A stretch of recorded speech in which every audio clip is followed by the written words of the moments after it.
when we bring them in, we want to tell them our story. We can drown-proof Richmond. We can export these ideas throughout the Commonwealth. We can teach everybody to swim. We can give everybody the skill set to stay healthy, active, and fit, no matter what happens to them their whole life.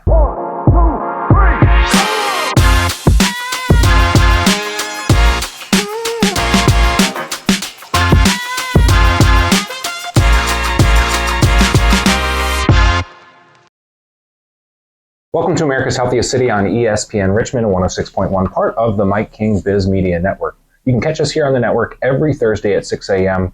And if you're new to this program, please check out americashealthiestcity.com to learn more about our 10-year community partnership to make Richmond, the entire region, the healthiest in America by 2033. My name is Will Melton. I am your host, and today we have Adam Kennedy from SwimRVA, the executive director of the organization. Adam, thank you so much for joining me today. Thanks for having me. I'm excited to learn more about your organization, but before we do that, I want to learn a little bit more about you. You're not native to Virginia, I understand, correct? Well, I think we're all native to Virginia. We're all Richmonders, but no, I did not grow up here. Came here by way of California. I had a career as a college swimming coach, and so I was in California, and before that I was in Ohio, the U.S. Naval Academy in upstate New York. Now, as somebody who is innately involved in swimming, you started swimming at a very young age, and that was in Oregon. Is that where you were born? So the story gets deeper. So I was born in Scranton. I was in Wisconsin, Atlanta, and then I did my high school years in Oregon. Oh, okay. So I started swimming in Wisconsin, actually, and then it followed me as we moved around. Great. And you started at 6 years old, is that right? I did. Okay. What was it your parents who got you into swimming? Were you interested in swimming? What got you into that to start with? I think it was the way out of daycare, right? So I was at the YMCA and in the child care services, but if I was willing to go, and swim on the team, I could get out of the cage. So yeah. I did it. Yeah. Now, I had friends in high school who swam early mornings, right? Is that same when you're 6 years old? Well, no. but eventually, yes, they got real early. Yeah. As old as I got. So let's talk a little bit, go back through that progression. So, Ohio, Wisconsin, Ohio, I'm going to mix this up. So tell us a little bit about when you went to college at Davidson. I did. Okay. And then after that, you went into the Navy?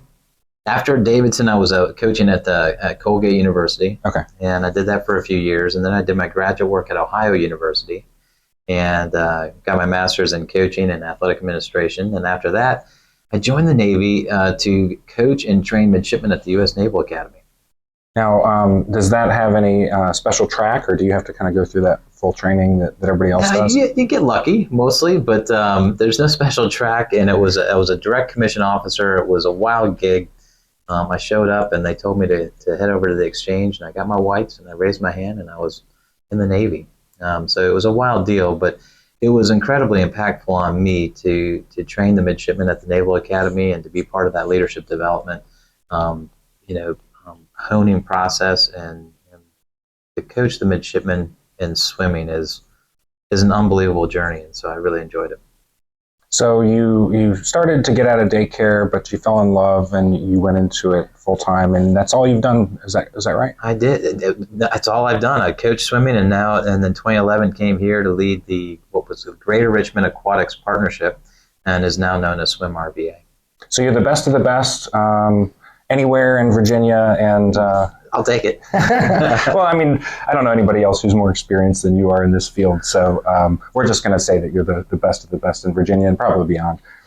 So tell us a little bit about how you got into this specific. Were you already living in Richmond when you found this opportunity? I was in California. I was at University of the Pacific. I had the men's and women's programs, and we were teaching Hispanic children at the university swimming and math at the same time with the university athletes, and so.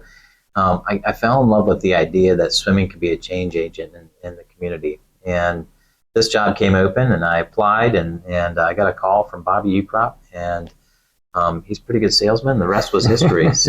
But the big idea was this, right? That us in Richmond, we want to teach every single child to swim, right? And we want to do that across 11 jurisdictions, 150 elementary schools, and every single child having that opportunity is a game-changing thought. And the reason why it's so important is this. And so I got infected with this as I was a college swimming coach, Division I, helping great athletes become even better athletes. But I got infected with the idea that drowning is the #2 cause of death for kids 14 and younger. Drowning is the #1 cause of death for kids 1 to 4. I got infected with the idea that I had so much privilege growing up, and that in this country, 70% of our African American community does not learn how to swim. Even more, if we look at economics, 78% of kids from low-income households will never learn to swim. So there's reasons why drowning is the #2 cause of death for kids, and it's because of access. And we have to change that. So the idea that here in Richmond, every child is going to learn to swim and we're going to eradicate unintentional drowning, that's a big deal. And that's just the foundation of it. When we think about aquatics, when we think about swimming, it's about jobs, it's about economic development, and it's about a lifelong skill that we will need when we're 102 years old, because we will not be able to run the Anthem Richmond Marathon when we're 102. But we can get in the pool and we can be socially active as well as physically active. Now, in my interview with Robert Ukrop a couple of weeks ago, I understand that you guys are close to your goal. Is that accurate? Or? There's no question. So when we came on board, the YMCA was already doing some great work when we came out of the ground in 2012. 35 schools in the region had a Learn to Swim program, most of them in the city of Richmond. And we give a big, huge megaphone to this idea. There needs to be every school, every child. And so between us, the YMCA, Nova, Virginia, we are working together collaboratively to reach every single school and every single child. We're somewhere in the neighborhood of 115 to 119 schools this year, on our way to 152. We are now actively working in 11 school districts. It's a Central Virginia story. We hope that one day this is an idea that the General Assembly wraps their arms around and says, you know what, we can teach every child to swim in the Commonwealth. We can ensure every single child has access to aquatics. You know, in the Scandinavian countries in Northern Europe, 84% of children have a swimming experience for at least an hour once a week. I mean, it's unbelievable. The United States is the only developed nation on the planet that doesn't have a national drowning prevention strategy. And so it's something that I think that we are really working hard here in Richmond, and others are doing great work throughout the country. We're not alone. But at the end of the day, how can we start to take these ideas and concepts to every community in the Commonwealth? That's the big idea, right? And then where it goes from there, who knows? So I want to ask you a really important question. You said you started swimming at 6. I know that you can start swimming much younger than that. What is the appropriate age for somebody to learn to swim? It's a great question, and you get different answers, the different people you talk to. Organized swimming lessons that children can do on their own really at age 3, right? But there's all kinds of infant survival ideas and lessons and programs out there. SwimRVA does not deliver those services, but they are there and they are impactful. You can take a child at 6 months and you can teach them to roll on their back and float if they fall in a body of water. I've seen it happen. It's wonderful. It's mind-boggling. We don't specialize in it, but it can happen. We start work with kids at 3 years old. Okay, great. Well, that's a wonderful anecdote, and I think it'll inspire a lot of parents to get started early. So let's talk a little bit about barriers. So you said that access is the #1 barrier. Yep. What other barriers exist that we might think to try to solve? That's a great question, right? So it's easy to say, well, it's money is a problem. It's easy to talk about where do we build pools? We build pools generally in communities that can support them. Well, aquatics, not unlike a lot of different sports, is expensive, and it's expensive to run a pool. So you need a payer mix that'll make sense of that. So we don't typically build pools in our low-income communities, right? And so access from a pool perspective and from an economics perspective, those are two big barriers. But if we're not talking about emotional access, then we're not telling the full story. Mm-hmm. In the 1950s, we said blacks and whites couldn't swim together. That was wrong. And so we lost generations of African Americans to swimming because we iced them out. We closed our pools or we privatized them so that we didn't deal with that problem. It was wrong then, it's wrong today. We're still paying the price. But what we have to do is make sure every pool in our community is inclusive and is welcoming to no matter who walks through the door. It means we need to be bilingual or multilingual. It means we need to be welcoming of people from all different backgrounds, all different persuasions. And we need to have a pool that is a melting pot of our whole community. And that is really important. When done right, it's a really fantastic space to be in. We we take all of our clothes off and we're in our bathing suit. We've stripped away what the outside world can see in terms of wealth and status and where we might come from. And we're just people, and we just talk to each other and we recreate, right? And it's just a phenomenal thing. We believe, and I've drunk the Kool-Aid, right? We believe that aquatic centers need to be in every micro community throughout Richmond. And we have mapped it. We know where our hotspots are. And if we can do that, we can create physical access, and then we can create emotional access, then we can create economic access. Not only can every child learn to swim, but every community can be healthy, active, and fit, no matter what happens to them physically. Because in aquatics, we take gravity out of the equation, and that's a big deal. Everybody in the pool. Everybody in the pool, right? And when we think about, we haven't talked about it, but when we think about mental disability or physical disability, it's also about inclusion. And aquatics can serve in that space. All right, so did you know 91% of all deaths among children with autism as a result of wandering or elopement are due to drowning? 91%. The National Autism Society tells us that over 60% of parents with children on the spectrum lose sleep over the idea of their children drowning. Children with autism are attracted to the water for sensory stimulation. And unfortunately, we don't have programs that are designed to teach and reach children on the spectrum. It can be done. We have a program. Others have programs. We need to blow these up. We need to make sure that there's access for those kids as well. When we talk about physical disability, it doesn't matter what type of physical disability we might be talking about. Again, when we remove gravity from the equation, it's freedom, it's liberation, and we can stay healthy, active, and fit. Aquatics is the way. I don't know why there's not a pool in every corner. You're listening to America's Healthiest City on ESPN Richmond 106.1, part of the Mike King Biz Media Network. Today we are at SwimRVA, and we're here with Adam Kennedy, the executive director, talking about everything water and swimming. So let's talk a little bit about the programs that you guys offer here. I know that you don't just teach swimming, you guys also certify lifeguards and other things as well. So let's talk a little bit about your programming. Right, yeah, no, so SwimRVA, we came out of the ground and we're designed to think about aquatics holistically. And I'm glad that you mentioned lifeguards, because what you're tapping into is the idea of workforce.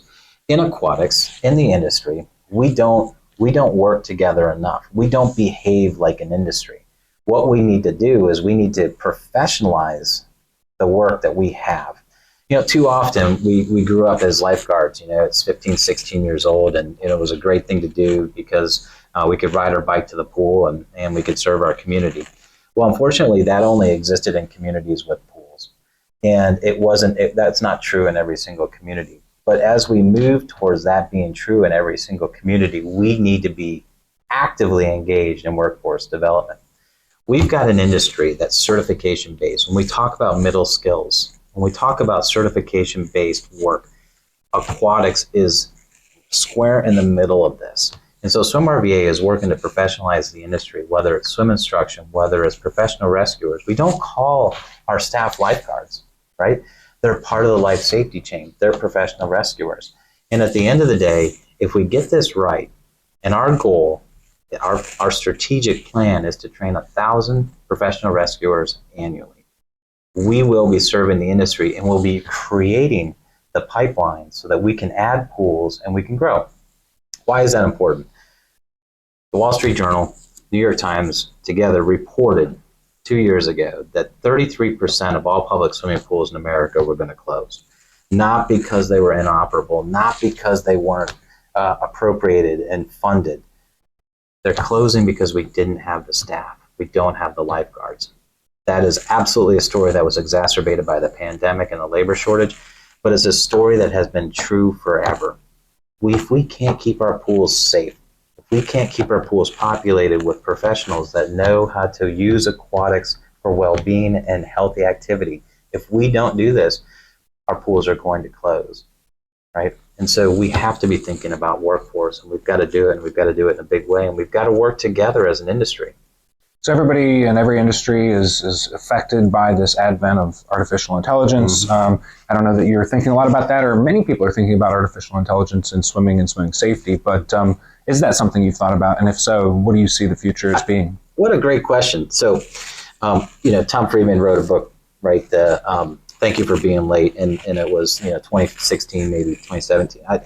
And the idea was that the world is moving so fast that it is incredible. And as humans, it's hard to comprehend it if impossible, or if not impossible.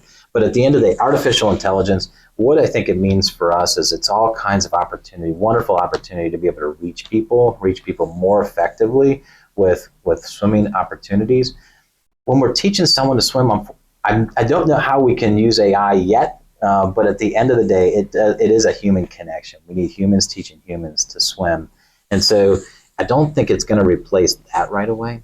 We need humans to monitor and provide life safety. I don't know that we've designed a life safety or professional rescuers with AI, but I think what it will allow us to do is to reach more people more effectively with opportunities to swim.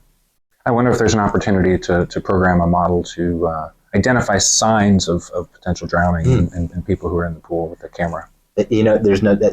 We do that. It's interesting. We do that to a degree with our timing systems when we run major competitions, which I'm excited to talk about as well. Please. But I think that's a great idea. Let's patent that. Yeah, let's do it. Yeah. Let's work on something. We're always looking for ways to make this region healthier, and if others can kind of latch onto those ideas and let those spread, that's not a bad thing for us or anybody else.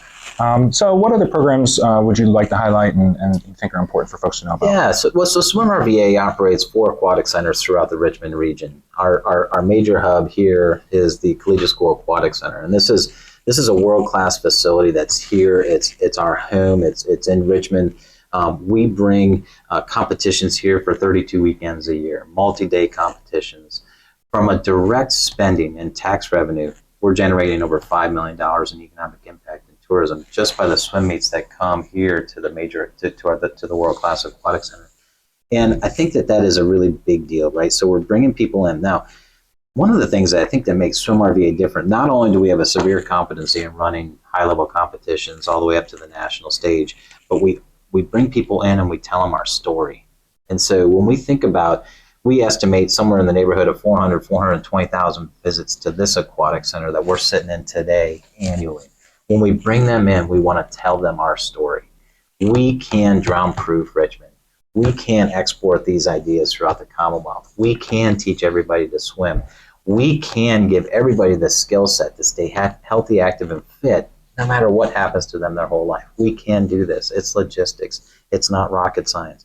And when people start hooking on to the story, they go home to their communities, whether it's New York or South Carolina or Ohio. Very often do we get calls from people who have been here from our competitions, and they say, we want to do something. I saw it on the wall, this big map and this project that you're working on. We're really enamored with it, and we want to do it in our community. That's the best call that we get. And so not only are we making a real difference from our events, but we're exporting our ideas. And so you've used that, and I love it, and we can't tell enough people about what we're doing.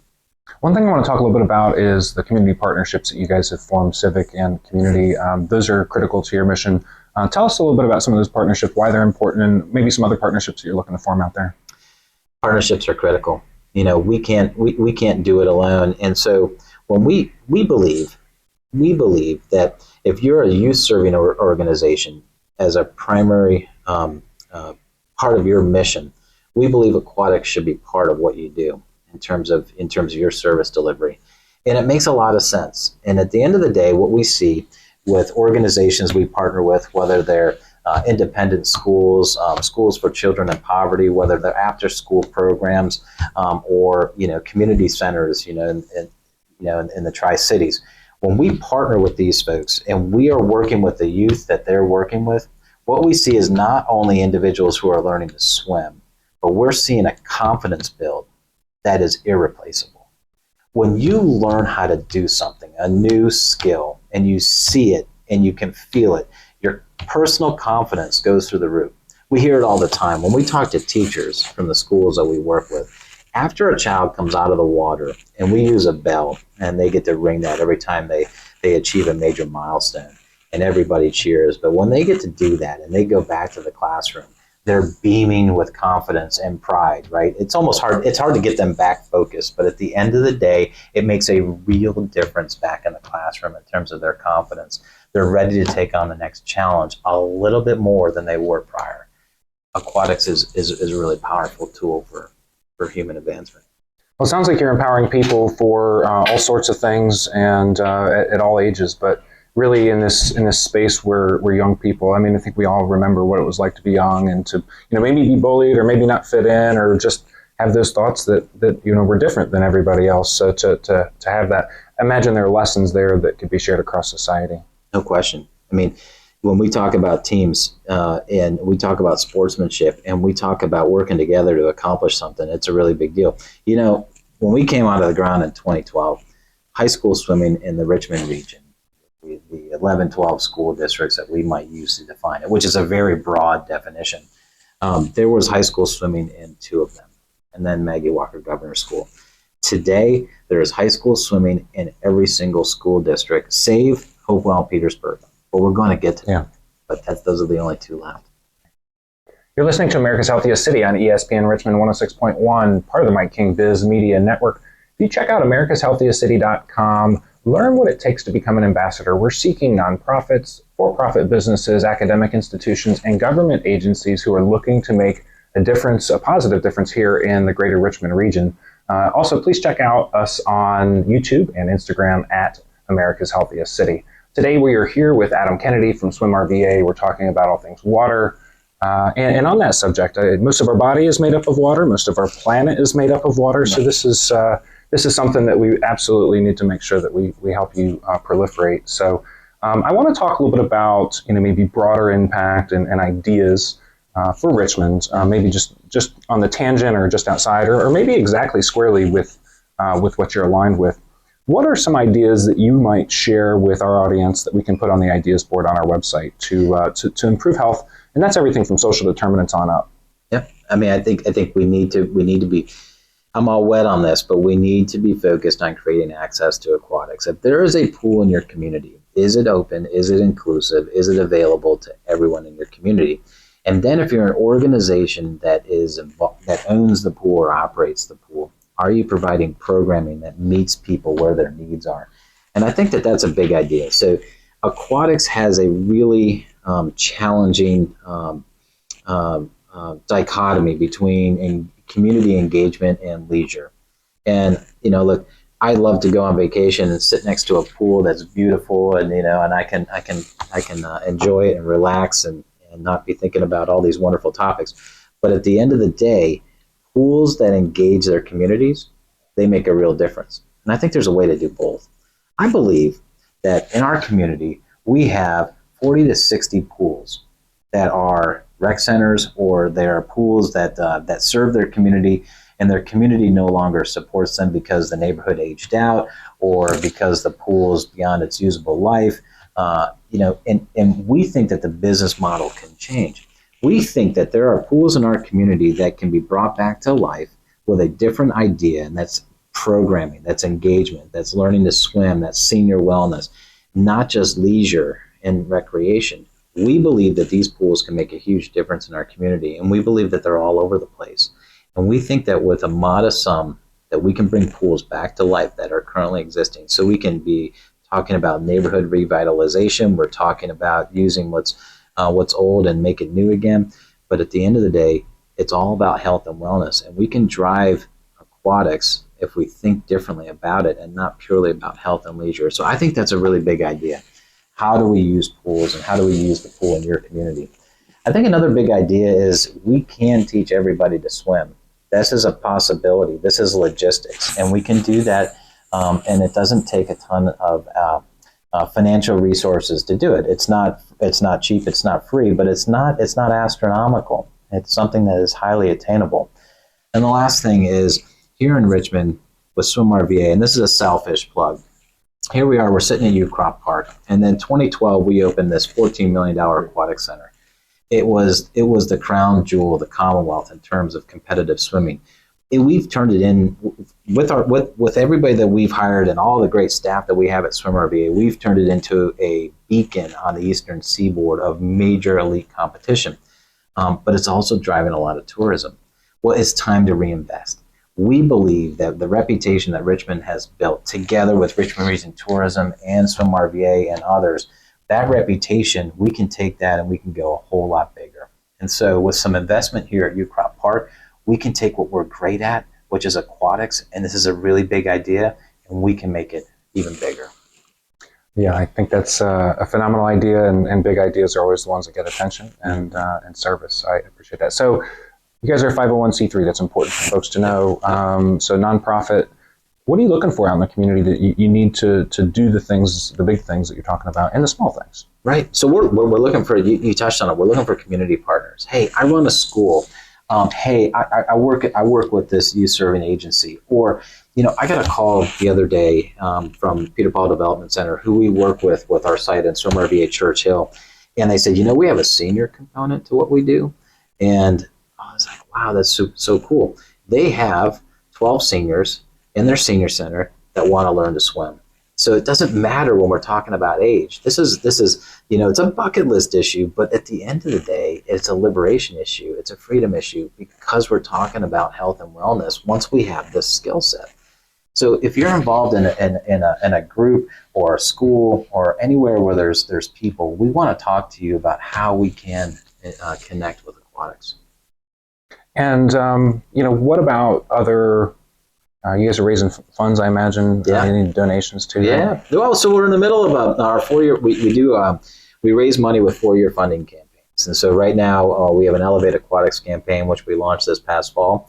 It's a $3 million campaign that'll empower us to grow our programming, particularly in the east end of Richmond, and then also to grow the Learn to Swim program geographically throughout the region. It's also about reinvestment here in the Aquatic Center, this gem, this jewel of our community. It's an economic driver. We need to reinvest. We're 13 years old. It's time to put some money back in, and we've got a lot of cool things that we want to do. And then the last piece is we've got a facility in North Richmond, Northern Henrico, and we're looking to invest in that with some capital dollars. All told, it's a $3 million campaign, Elevate Aquatics. And it's all designed to drive health and wellness and bring economic vitality to our region. So one thing that we ask all of our guests is to share with us a name of somebody who you believe is making a difference in the community that we should invite onto the program. So I'll give you an opportunity to share that. Well, I mean, I've got a number of mentors, but one of the most impactful one in my life and in my work is John Lugbill. And so if you have not talked to the CEO of the Richmond Metropolitan Sports Backers, you need to. So SwimRVA, or the Greater Richmond Aquatics Partnership, was born out of the work of the sports backers when they turned their attention wholly to active living and active living culture. And this was just before we came out of the ground. They identified 5 key areas that we really need to focus on. And these are the 5 major areas that people use to recreate and stay healthy, active, and fit. And aquatics was one of them. And so SwimRVA was born to champion that throughout our community. And I learned everything about community wellness from John. And John is driving it in so many different ways. I mean, Richmond before the sports backers and John Lugbill, I don't know that you would call it a running town. I don't know that you could talk about the healthiest city in America. And they're such a big part of this story. And so if you haven't talked to John, it's something that you need to do. Well, John's on my list now, and I will be sure to let him know you gave us his name. With a minute left, tell us anything else that you want to share, and how can folks find you? How can they get in touch? SwimRichmond.org. You can find us. Obviously, social media all over the place. SwimRVA. But we'd love to talk to you about how we can connect aquatics in your community. Wonderful, wonderful. This is America's Healthiest City on ESPN Richmond 106.1 every Thursday at 6 a.m. on ESPN. Please also check us out on YouTube, LinkedIn, and Instagram. We'll catch you next week.